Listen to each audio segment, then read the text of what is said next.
All right, so let's try to simplify this as much as possible without getting into all the crap in the textbook with the formulas, etc.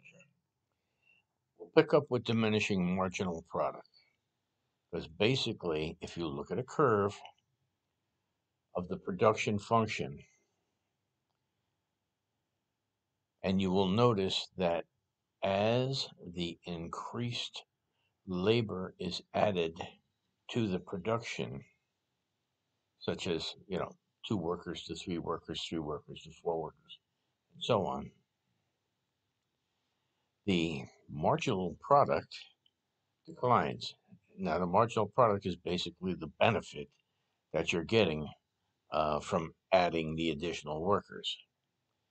And that, as you'll see, or as you saw in the video, showed you why the curve began to flatten out.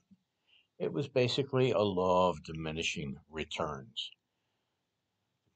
Once you hit too much input, the benefits of that input flatten out, and before you get to a point, you might even see a reduction in production. Okay, so from that point, we move on to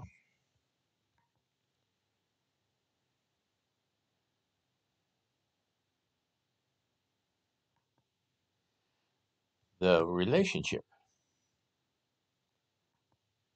between production function and the total cost curve.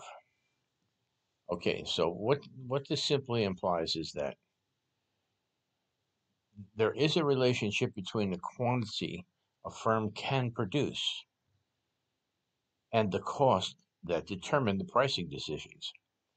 So if you look at an example where with 5 employees, you were seeing an increase in production, and you were able to stay at a particular price, which would certainly attract customers at that particular price. But then you started adding employees. Let's say you added two more employees. Let's say it was an ice cream shop. You added two more employees. Now, what has happened is basically your cost to produce this product has increased. And therefore, when you look at all the other fixed costs, that means it's costing you more by adding people to sell the product. Now, let's look at the product, and you'll see that with the law of diminishing returns of those two additional people, you find yourself having to raise the price of the ice cream because you can't sustain the same profit. And you don't want to give up profit. That's the worst thing in diminishing returns.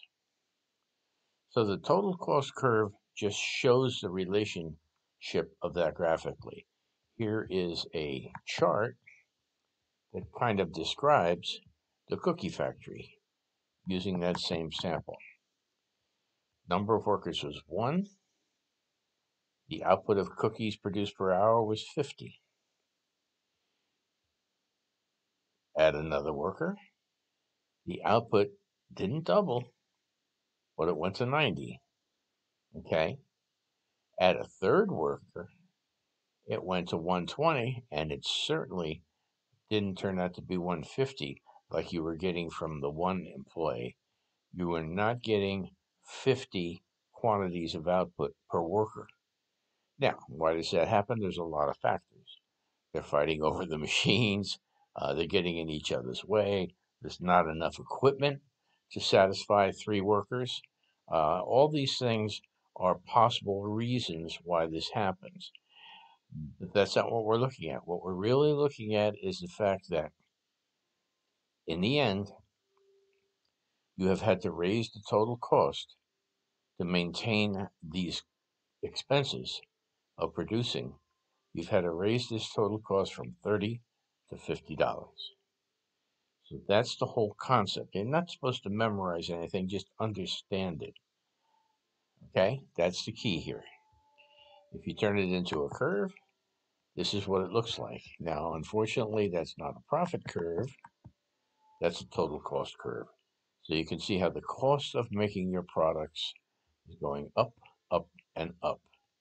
As, if you look down at the bottom, total cost is going up, up, and up as you produce more of the products. Okay. And that, of course, is the cookies per hour that you're getting out of your workers. The end.